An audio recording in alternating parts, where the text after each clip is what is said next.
Town woman who admitted to running a man down with her car and killing him is on her way to prison. A Mahoning County judge sentenced Shanay Jacobs this morning. She had entered a guilty plea to involuntary manslaughter in the death of Nathaniel Watson last October.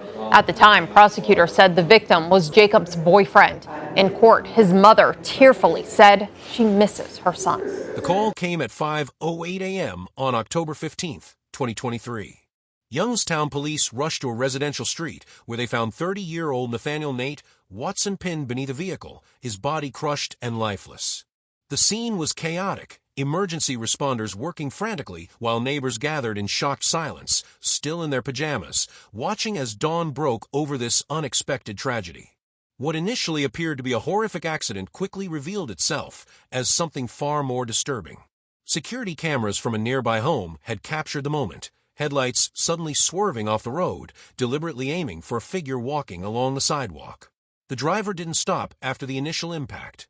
Instead, the vehicle reversed and drove forward again, crushing Nate beneath its weight.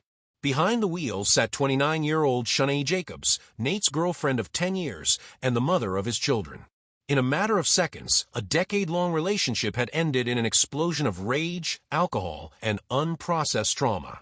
He was just walking away, one witness would later tell detectives. She could have just let him go. The story of Nate and Shanay wasn't supposed to end this way. High school sweethearts who had weathered countless storms together, financial hardships, family conflicts, the challenges of raising children young. Their relationship had deep roots. But beneath the surface of their connection lay dangerous currents, jealousy, substance abuse, and unresolved pain that would eventually pull them both under. As police secured the scene that morning, they found Shanay still sitting in the driver's seat, eyes vacant, mumbling incoherently about how he shouldn't have walked away from me. Her blood alcohol level would later test at nearly 3 times the legal limit. This wasn't just another domestic dispute gone wrong. This was the culmination of years of escalating tension, a relationship that had slowly transformed from love to dependency to destruction. And as investigators would soon discover, there had been warning signs, moments when intervention might have changed everything. If you've ever witnessed how alcohol can transform someone you love into someone you barely recognize, drop a comment below. And make sure to subscribe for more true crime stories that reveal the dark side of relationships, because understanding these tragedies might help prevent the next one. The story of Nathaniel Watson's death isn't just about one fatal night in Youngstown, Ohio. It's about the invisible breaking points that exist in troubled relationships and how quickly, how permanently, they can shatter lives. In the tight-knit neighborhoods of Youngstown, Ohio, Nathaniel Watson was known as the person who could bring people together. Nate was our glue. His cousin Carlacia Tate would later testify in court, her voice breaking as she described the 30-year-old man who was more like a big brother to her. Something's missing now. I have to look at my cousin in pictures and videos and try to remember what he would want if he was here. The bond between Nate and his mother, Sherry Anderson, was especially profound. I have never received such a gift as I did receiving Nate as my son, Anderson would tell the court during Shanay's sentencing hearing. For 30 years, he was everything to me, and he still is. Their relationship was built on mutual respect and deep affection. Nate called his mother daily, shared his dreams with her, and made sure she knew she was his priority. Growing up in Youngstown wasn't easy. The city's economic struggles created challenges for many families, including Nate's. But those who knew him described a young man who faced hardship with remarkable resilience and humor. He was the family jokester, the one who could lighten the mood even during the darkest times. When tensions rose at family gatherings, it was Nate who stepped in with a well-timed joke or a change of subject. This natural ability to defuse conflict served him well throughout his life. Friends described how Nate could walk into a heated argument and somehow get both sides talking calmly within minutes. He just had this way about him, one childhood friend recalled. He'd listen to everyone, make them feel heard, and then somehow find common ground. When Nate met Shanay Jacobs as teenagers, their connection was immediate and intense. Their relationship would span more than a decade, weathering financial struggles, family conflicts, and the challenges of raising children together. Those close to the couple noted that Nate often played the same peacemaking role with Shanay that he did with everyone else in his life. What few outside their immediate circle knew was how this dynamic increasingly strained their relationship. As Shanay's drinking worsened following a series of personal tragedies, including the murder of her best friend in 2013 and the death of another close friend in a car crash, Nate found himself constantly trying to calm her, to reason with her, to be the voice of stability. The night of October 15, 2023, began as a somber occasion. Nate and Shanay had been out drinking, marking the 10-year anniversary of her friend's murder. What should have been a night of remembrance would instead become the final chapter in their troubled story. In a cruel twist of fate, the very quality that made Nate so beloved, his instinct to step between conflict and create peace, would ultimately cost him his life. When Shanay and her sister began arguing in the early morning hours, Nate did what came naturally to him. He intervened, trying to calm both women down. The whole time, Nate was trying to get her to leave. Assistant Prosecutor Rob Andrews would later tell the court. Nate was trying to be the peacemaker. But on that night, with alcohol fueling Shanay's rage, Nate's gentle interventions weren't enough. When he finally walked away from the escalating situation, a final attempt to defuse the tension, Shanay made the fatal decision to follow him in her car. The man who had spent his life stepping between others and danger couldn't escape it himself. The peacemaker had run out of chances to make peace. Behind Shanay Jacobs' volatile exterior lay a woman haunted by unprocessed trauma. Growing up in East Youngstown, her childhood was marked by instability and exposure to violence that no child should witness. By age 12, she had already developed coping mechanisms that would later prove destructive. The defining tragedy came at 16, when her best friend Keisha was murdered during a home invasion gone wrong. Shanay discovered the body, a moment that fractured her sense of safety forever. Police reports show she refused counseling, instead turning inward and developing what therapists later identified as undiagnosed PTSD. She changed after Keisha died, recalled former classmate Darnell Williams. Started drinking, fighting, like she was daring the world to hurt her again. Court records reveal a pattern. Shanay's first alcohol-related arrest came just 3 months after Keisha's death. By 21, she had accumulated 4 disorderly conduct charges, each involving alcohol. The system processed her as a troublemaker rather than a trauma survivor. What few knew was that October 15th, the day Nate died, marked exactly 14 years since Keisha's murder. This wasn't coincidental. Shanay's annual ritual involved drinking herself into oblivion on this date, a detail that would only emerge during her psychological evaluation. Her relationship with Nate initially seemed healing. Text messages recovered from her phone showed moments of startling vulnerability. "You make me feel safe for the first time since I was 16, she wrote just 2 months before the tragedy. This glimpse into their connection makes what followed even more heartbreaking. The toxicology report from the night of Nate's death revealed Shanay's blood alcohol level at 0.21, nearly 3 times the legal limit. More telling was what investigators found in her apartment, a shrine-like collection of photos featuring Keisha, with fresh candles lit that very morning. Former co-workers at the warehouse where Shanay worked described her as 2 different people, reliable and even cheerful when sober, unpredictable and combative when drinking. Her supervisor had documented concerns about her emotional state in the weeks leading up to October 15th, noting she had requested time off specifically for that date, but was denied due to staffing shortages. Perhaps most revealing was the journal police discovered during their investigation. In an entry dated just 1 week before Nate's death, Shanay wrote, "Sometimes I feel like I'm carrying 2 ghosts, Keisha's and the person I was before she died. Nate deserves better than someone haunted like me." This self-awareness makes the tragedy even more profound. Shanay recognized her demons but lacked the resources to exorcise them. 3 separate times, she had attempted to secure mental health services through community programs, but waiting lists and insurance limitations created barriers she couldn't overcome. The prosecution would later argue that Shanay's trauma explained but didn't excuse her actions. The defense countered that the system had failed her at multiple junctures. Both perspectives held uncomfortable truths. What neither side disputed was that on October 15th, 2023, as Shanay began her annual ritual of drinking to numb Keisha's memory, she carried 14 years of unprocessed grief into what should have been a normal evening with Nate. The combination proved lethal. As Detective Marquez would later testify, "In my 20 years investigating homicides, I've rarely seen a case where past trauma so clearly set the stage for present violence. It doesn't make her less responsible, but it does make this tragedy more understandable." The most chilling evidence came from Shanay herself, who in a moment of sobriety during questioning whispered, "I wasn't even fighting with Nate that night. I was fighting with ghosts." The evening of October 15, 2023 began unremarkably.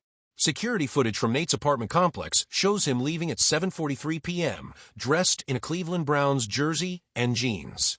He texted his cousin Marcus at 7:51 p.m., heading to meet Shanay. "Pray for me, bro. She's already in her feelings about today." By 8:15 p.m., Nate and Shanay were captured on the entrance camera at O'Malley's Sports Bar on Market Street. The bartender, Kevin Reese, later told investigators that Shanay was already visibly intoxicated when they arrived. She ordered double shots of Hennessy back-to-back. The guy, Nate, kept trying to slow her down, ordering waters between her drinks. Credit card receipts show they remained at O'Malley's until 9:37 p.m., with Shanay consuming 6 double shots while Nate nursed 2 beers. Security footage shows them arguing near the restrooms, with Nate gesturing calmingly while Shanay repeatedly pushed his hands away. At 9:52 p.m., they entered the Whiskey Barrel downtown. Witnesses reported that Shanay's mood had shifted dramatically, now laughing loudly and pulling Nate onto the dance floor. She was all over him one minute, then pushing him away the next, recalled patron Melissa Garza. He looked exhausted, like someone managing a ticking bomb. Their server, Damon Wells, provided police with crucial testimony. She kept saying, "October 15th is always the worst day, and nobody understands what this day means." When he suggested they go home, she screamed, "You don't tell me what to do on this day." By 11:20 p.m., they had moved to the Underground, a club with a reputation for serving after hours. The club's dimly lit interior meant limited security footage, but multiple witnesses confirmed Shanay's escalating behavior. Bouncer Terrell Jackson intervened when she threw a drink at another woman who accidentally bumped into her. The boyfriend, Nate, apologized to everyone, kept saying, "She's going through something today," Jackson stated. He tried to get her to leave around midnight, but she refused. "That's when I heard her say something that stuck with me. Today is the anniversary, and I'll do what I want." Cell phone tower data places them leaving the Underground at 1:47 a.m. Instead of returning to either of their apartments, they drove to Shanay's sister Kiara's house on the east side. This unexpected detour would prove fatal. Shanay Jacobs' police statement reveals that Shanay arrived completely wasted, demanding to stay the night. "I told her she was too drunk and needed to go home." Nate apologized, said he'd get her home safe. That's when she started screaming about how nobody cared about her pain. The argument between the sisters escalated quickly. Kiara's neighbor, Mrs. Gladys Washington, reported hearing shouting around 2:15 a.m. "I heard a woman screaming, 'You never cared about Keisha either.' Then a man's voice trying to calm things down." Inside the house, according to Kiara, Nate attempted to mediate. He kept saying, "Let's just go, baby. This isn't helping." That's when Shanay turned on him, accusing him of taking my side. At 2:23 a.m., Nate walked out of the house, a decision that sealed his fate. Kiara's doorbell camera captured him saying, "I need some air. I'll be back when you've calmed down." What happened next was captured by 3 separate surveillance systems: Kiara's doorbell camera, Mrs. Washington's security camera, and the corner store's parking lot footage across the street. Shanay followed Nate out of the house at 2:24 a.m., screaming obscenities. The audio is clear on Kiara's doorbell recording. "You think you can just walk away from me? Not tonight. Not on October 15th. Nate can be seen walking calmly down the sidewalk, hands in pockets, not engaging. Mrs. Washington's camera shows him crossing the street toward the corner store parking lot, presumably to create distance. At 2:26 a.m., Shanay returned to her car parked in Kiara's driveway. The engine started at 2:27 a.m. What followed were the most scrutinized 7 seconds in the case. The corner store footage, enhanced by FBI forensic analysts, shows Nate standing near a light pole in the empty parking lot. Shanay's car appears at the top of the frame, headlights illuminating Nate. The vehicle initially drives normally along the street, then makes a sudden, deliberate 90-degree turn, accelerating directly toward Nate. There is no indication of braking. The headlights illuminate Nate's face, showing shock as he attempts to dive out of the way. The most damning evidence came from the vehicle's own technology. Shanay's 2022 Honda Civic recorded the exact moment the steering wheel made a hard right turn, followed by acceleration from 17 miles per hour to 31 miles per hour in under 2 seconds. The car's safety system logged an override of the collision avoidance warning. Detective Ramirez's testimony highlighted the critical detail. The vehicle's black box confirms the driver deliberately disabled the automatic braking system when the collision warning activated. This required pressing a specific button sequence while accelerating, actions inconsistent with panic or accident. The impact occurred at 2:28 a.m. The first 911 call came not from Kiara or Shanay, but from 12-year-old Darius Williams. Living across from the corner store, he was awakened by the sound of impact and his mother's scream. The recording captures his trembling voice. "Someone just got hit by a car. I think they're under it. The lady is screaming really loud." First responders arrived at 2:36 a.m. to a scene Officer Nathan Gibson would later describe as chaos contained in spotlight. Shanay's Honda Civic's headlights illuminated Nate's body partially trapped beneath the front end. The vehicle had come to rest against a light pole, its front end crumpled from the impact. "I've responded to dozens of vehicular fatalities," Officer Gibson testified, but this one was different. The driver wasn't attempting to help the victim. She was sitting on the curb, rocking back and forth, repeating, "He jumped in front of me," over and over. Paramedic Tasha Johnson's body cam footage shows the technical challenge of extracting Nate. "We need the hydraulic lift now," she calls out. Male victim, early 30s, massive trauma to the chest and head, no pulse. The timestamp reads 2:41 a.m.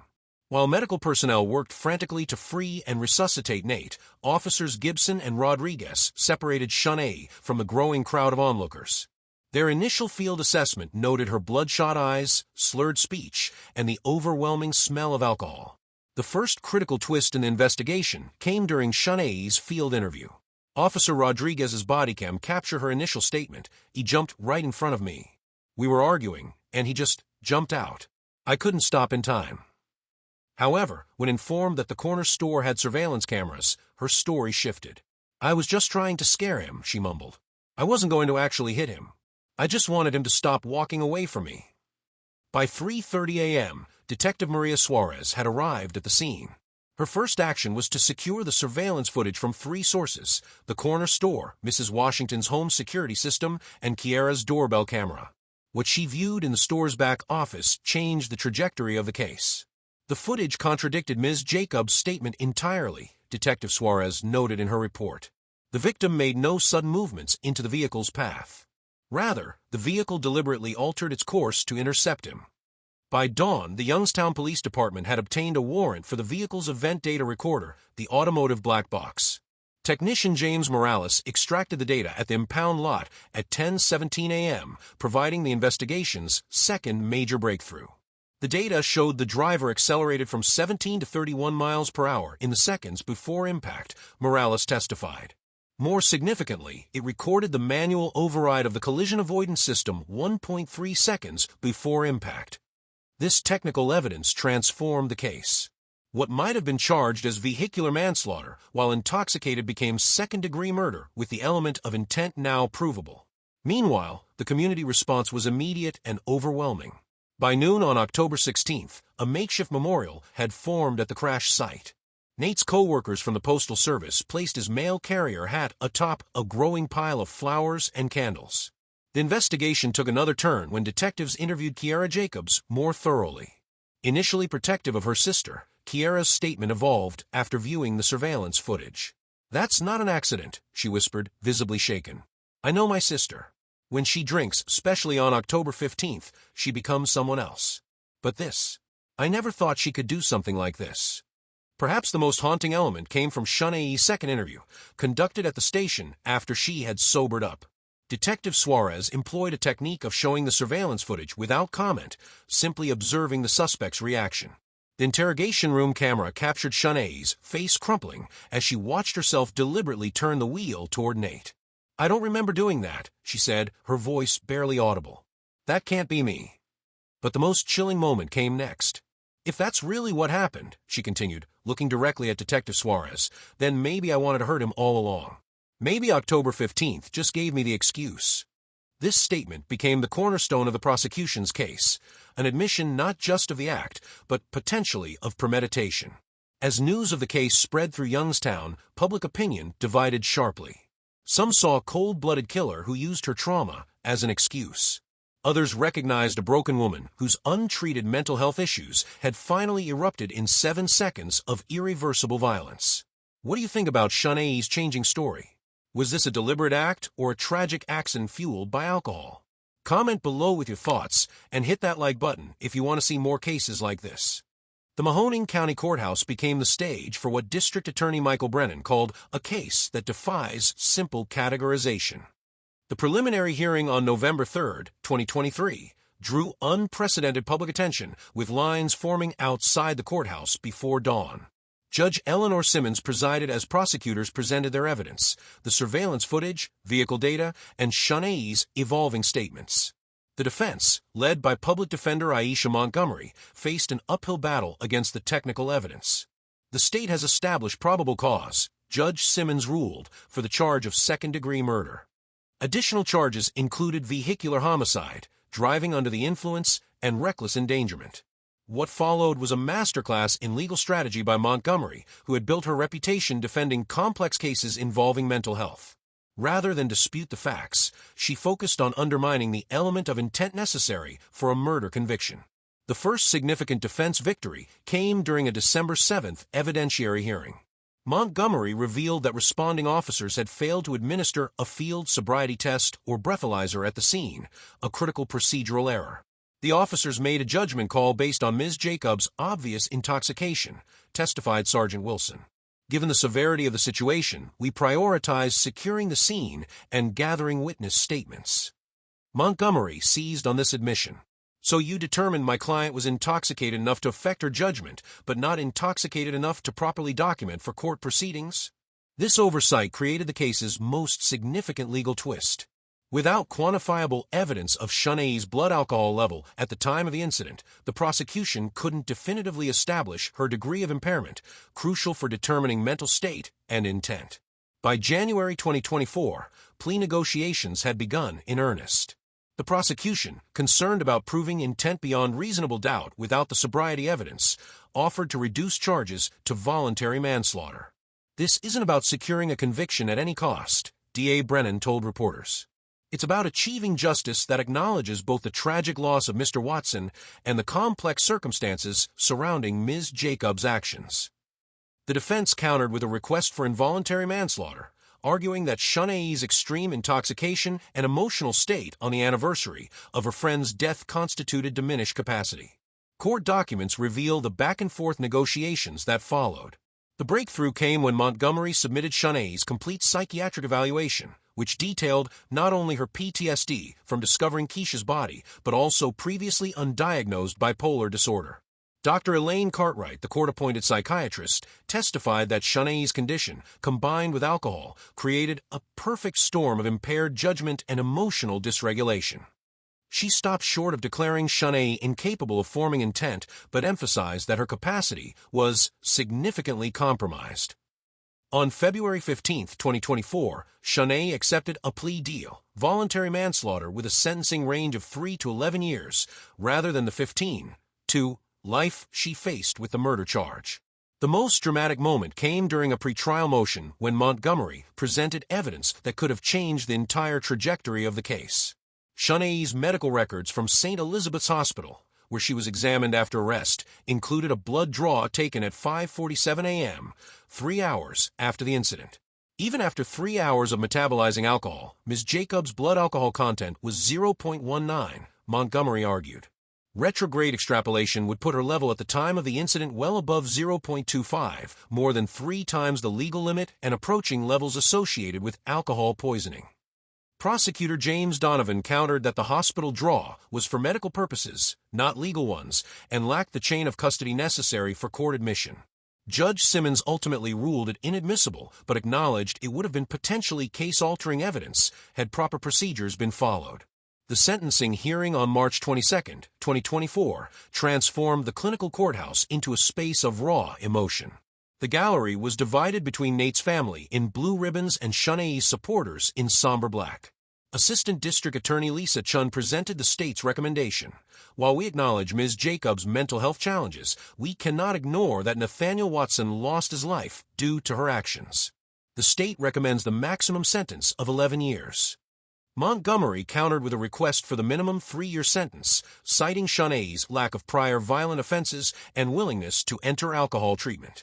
Judge Simmons, known for her measured approach, took the unusual step of addressing Shanay directly before pronouncing sentence. Ms. Jacobs, the law requires me to punish the act, not just the intent. But the law also allows me to consider the whole person before me. The sentence, 6 years with eligibility for judicial release after 5, reflected this balance. I am going to impose a minimum term of 6 years. Shanay Jacobs will spend time in prison, although far less than the 16 and a half prosecutors had asked for. I truly never meant for any of this to happen. She's guilty of purposefully striking and killing her boyfriend, Nathaniel Watson, with a car during a drunken argument last October. The courtroom was filled with emotion as Watson's cousin and mother, Sherry Anderson, stood before the court. Through tears, Anderson spoke about the loss of her son. He was such a good young man, a good baby. She said she forgives Jacobs in that she's relying on her faith to get her through. I never thought I would have to say bye. It's not bye. I know God is in control, but I miss him. While reading her apology letter to the family, Jacobs took accountability for her actions, expressing deep regret. I love Nathaniel more than words can express. It hurts me to the core to know that I have caused you eternal pain from this. The sentencing hearing's most powerful moments came not from the attorneys or judge, but from those most deeply wounded by the tragedy. Victim impact statements, typically expressions of anger and calls for maximum punishment, instead revealed extraordinary compassion. Nate's mother, Loretta Watson, approached the podium leaning on her cane, her 68-year-old frame seeming both fragile and indomitable. The courtroom fell silent as she adjusted her glasses and looked directly at Shanay. "I lost my baby boy," she began, her voice steady despite the tears on her cheeks. "The Lord blessed me with Nathaniel for 30 years, and now he's gone. But I don't hate nobody because I don't have that in my heart." She continued, addressing Shanay directly. "Baby girl, I know you're hurting too. Nate told me about your friend Keisha and how that day always tore you up inside. He worried about you every October. My son saw the good in you that you couldn't see in yourself." Court transcripts note a 5-minute pause as both families openly wept. Judge Simmons, visibly moved, offered Loretta water before she continued. "I forgive you, Shanay. Not because what happened doesn't matter, but because hate won't bring my son back. And Nate wouldn't want me carrying that burden." Nate's cousin Tamika, who had been vocal on social media calling for justice, surprised everyone with her statement. "I was angry. I wanted you to suffer, like we're suffering. But then, I found Nate's journal." She held up a worn leather notebook. His last entry was about you, Shanay. He wrote, "I think I can help her heal if she'll let me. Everyone deserves someone who won't give up on them." Tamika's voice broke as she concluded, "I can't hate someone my cousin loved. He saw something in you worth saving, so there must be something there." When Shanay finally spoke, her prepared statement remained folded in her pocket. Instead, she addressed the Watson family directly. "I don't deserve your forgiveness. I took someone precious from you because I couldn't face my own demons." Her voice, barely audible at first, gained strength. "I can't undo what I did, but I make this promise. I will never touch alcohol again. Every day I live will be dedicated to becoming the person Nate believed I could be." The most unexpected moment came when Kiara Jacobs approached Loretta Watson in the courtroom aisle. The two women, linked by tragedy, embraced for nearly a minute. This wasn't their first meeting. Court records revealed that the Watson and Jacobs families had been meeting privately since December, brought together by their shared grief. Pastor Darnell Williams, who facilitated these meetings, later explained these families knew each other before the tragedy. Their kids grew up in the same neighborhood. When something like this happens in a close community, you can either let it tear you apart or find a way forward together. Judge Simmons, with over 20 years on the bench, noted the rarity of such grace. "In all my years presiding over criminal cases, I have never witnessed such profound forgiveness. It doesn't change the legal outcome, but it speaks volumes about the character of those involved." The healing extended beyond the courtroom. The Watson family established a scholarship in Nate's name for young people seeking addiction counseling careers. The first recipient, Shanay's younger sister, who changed her college major to psychology after the tragedy. Perhaps most remarkable was the joint statement the families released after sentencing. Two families have been forever changed by the events of October 15, 2023. We choose to honor Nathaniel's memory not through division, but through unity and healing. The tragedy of Nate and Shanay offers critical lessons that could prevent similar outcomes. First and foremost is the urgent need to address childhood trauma before it festers into adult dysfunction. Research shows that adverse childhood experiences increase the risk of both substance abuse and violent behavior in adulthood by up to 400%. Trauma doesn't just go away, explains psychologist Dr. James Wilson. It transforms. What begins as a child's fear often becomes an adult's rage, especially when alcohol removes inhibitions. Recognizing warning signs is crucial. In Shanay's case, multiple red flags went unaddressed. Her annual emotional deterioration around October 15th, escalating alcohol consumption, and relationship patterns that swung between intense attachment and explosive anger. Intervention becomes most critical during anniversary reactions, when dates trigger trauma responses. Mental health professionals recommend creating safety plans for these high-risk periods, including temporary abstinence from alcohol, scheduled check-ins with support persons, and prearranged therapy sessions. For those in relationships with trauma survivors, understanding the difference between supporting and enabling is essential. Nate's desire to help Shanay was admirable, but without professional guidance, his presence may have inadvertently allowed her to avoid confronting her demons. Resources exist even in underserved communities like Youngstown.